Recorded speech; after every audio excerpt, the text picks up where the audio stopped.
You may have seen or heard the phrase dead internet theory over the past few years. There are an abundant number of videos and articles on the topic.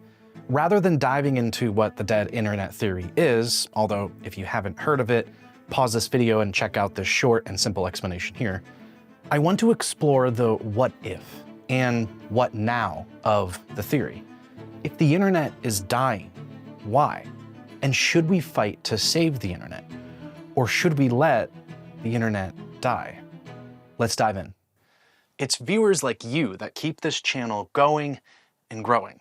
So if you like today's video and you see yourself coming back, please consider subscribing and leaving us a like. Also, don't forget to hit the notification bell to stay up to date on new episodes. And if you want even more great content, check out For the Love of It podcast over at the FTL podcast channel.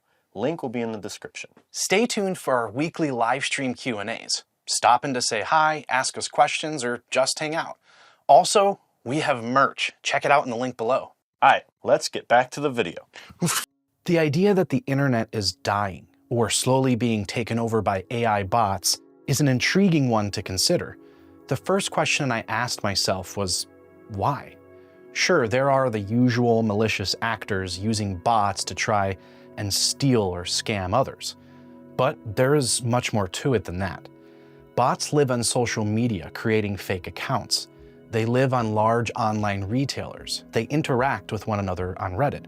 And they generate AI slop, or anything generated using AI that is cringeworthy or uncanny. The most obvious incentive, as with most things, is money. AI bots can generate content much quicker than a human can, boosting engagement metrics on websites and social platforms.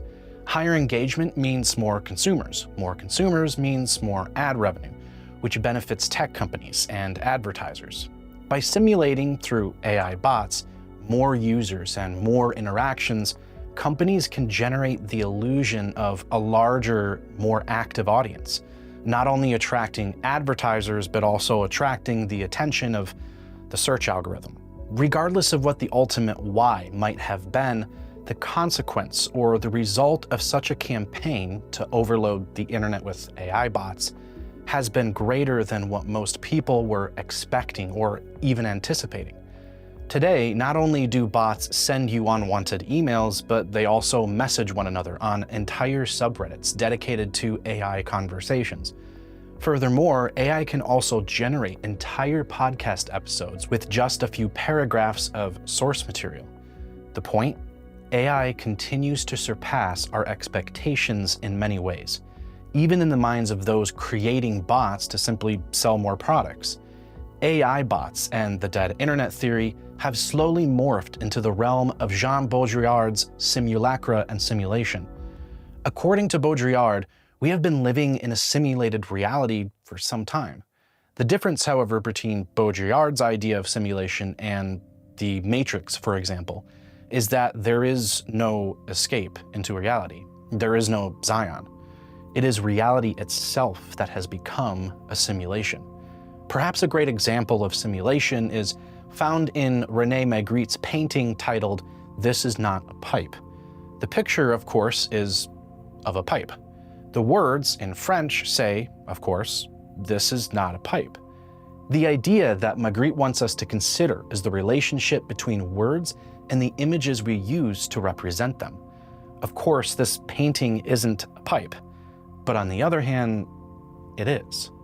Magritte's painting is a simulation of a pipe. It represents what a real pipe looks like. Of course, it's not reality. It's not really a pipe. In a similar way, the AI web we have created has become a simulation of real human interaction and existence. The conversations, posts, and videos all look and feel as though you are occupying a space that is also occupied by hundreds of other humans. However, it's only a representation or a simulation of one. This is what is meant by the death of the internet, according to the dead internet theory. The opposite of a dead internet, of course, would be a live internet. The opposite of simulation would be what we might call authenticity. Authenticity is the quality or state of being true in accordance to what a thing really is. in particular in relation to ourselves as human beings. An authentic internet might look a lot like Martin Buber's description of I-thou relationships. Buber writes in his book, "I and thou. The relationship is the reality. It is not a question of the two beings, but of the relation between them. The relationship takes place in a world that belongs to both, and in which each can realize its own being and destiny. The person who addresses the other as thou relates to them in a way that affirms their individuality, their being, and their presence. This relationship brings forth a mutuality that transforms both parties." For Buber, authenticity wasn't just the means by which we should aim to live our lives, but it was also the means by which we gain a deeper, more existential understanding of each other and the world around us. If you spend any time building relationships or being a part of a community online, you might know exactly what this deeper, more existential meaning of authenticity feels like.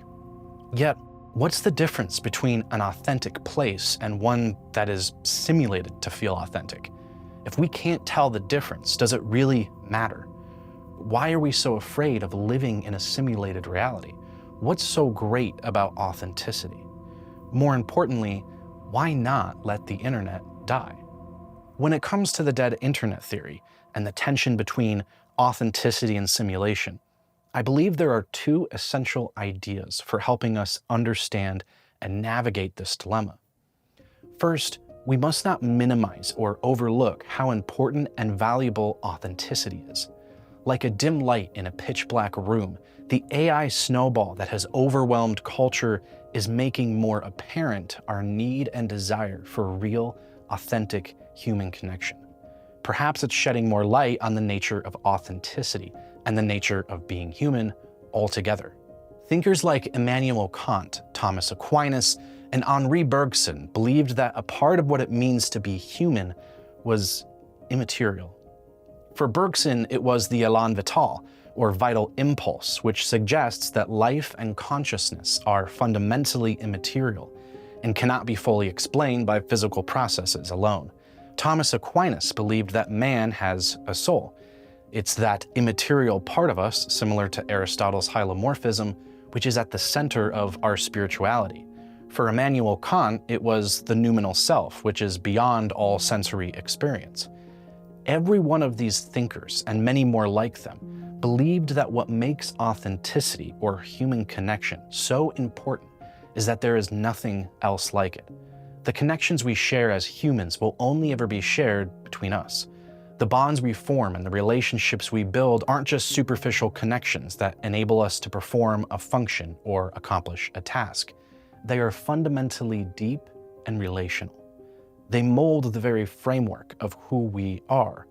They're essential in reminding us that we do exist, since the very act of building a human relationship validates our existence and essence in the world.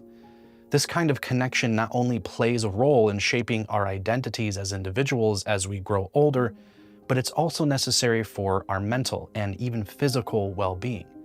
There is a special uniqueness to human connections that is metaphysical or immaterial. The idea has been around for ages.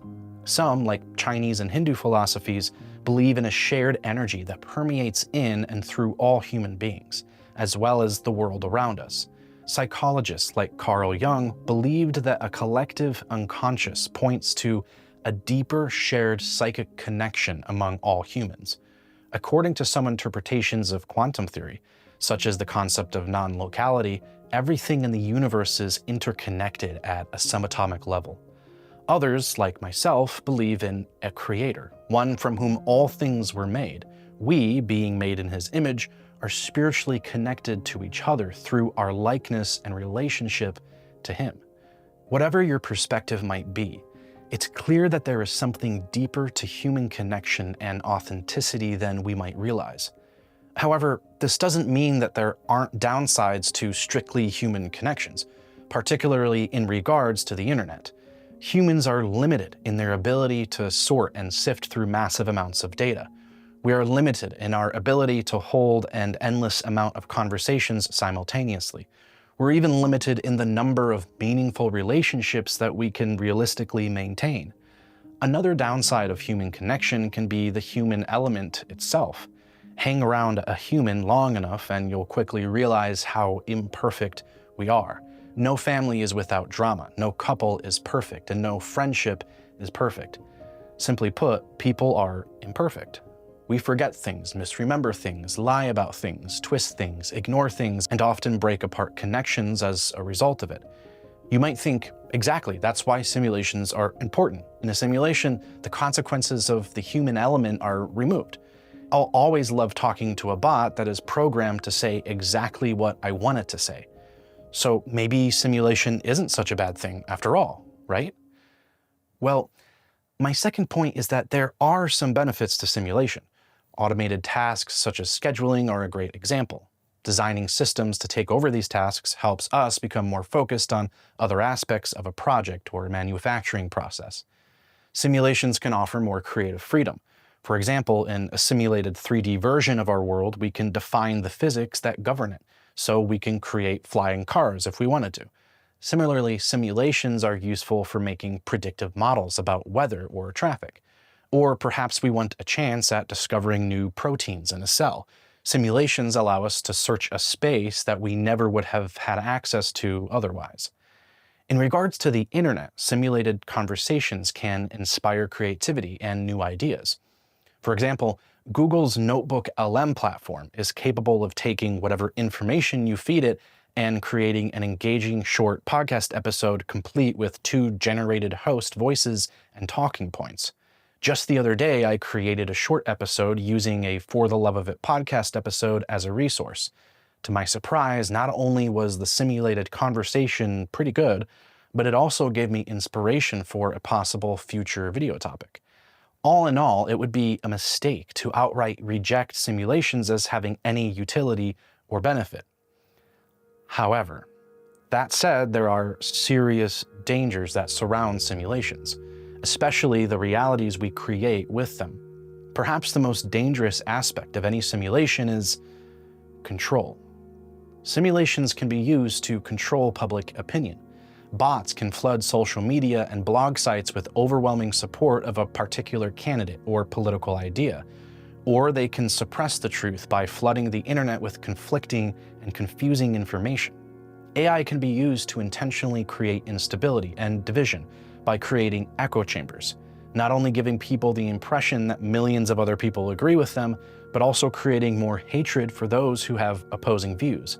Governments and corporations can manipulate its citizens by not only limiting the information they receive, but also by creating the illusion that they are right in doing so, and that the world is indeed a better place because of them. Simply put, simulations are incredibly dangerous because, as British historian Lord Acton put it in 1887, power tends to corrupt, and absolute power corrupts absolutely. So, what does all this mean? Should we let the internet die, or should we rescue it from its simulated demise?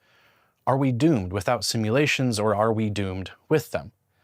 While we would be very scientifically and technologically limited without them, I certainly don't think we would be doomed without simulations, for the simple fact that civilization has existed for thousands of years before the internet or AI. However, I do think there is a good chance we would be doomed without authentic human connection. I can't think of a single culture that has flourished without it. Perhaps the death of the internet isn't really a bad thing, as long as we rebuild in its wake. Not rebuild what already has been, but rebuild something new. Something which not only understands how important human connection is, but also something which remembers the value that simulations can bring. Our digital world should never be made to replace or substitute the authentic connections we have. Rather, our digital world should be made through those authentic connections. In other words, our human experience should inform what the internet looks like, not the other way around. So, who cares if the internet is dying or not? Our focus, first and foremost, should always be on those real, authentic, genuine, and wholly human experiences and connections which ultimately transcend it. And that's not to say that you can't have a human connection online. Certainly you can. However, we have to prioritize what it means to be human, or else the internet we'll build doesn't stand a chance at looking much better than the one we've left behind.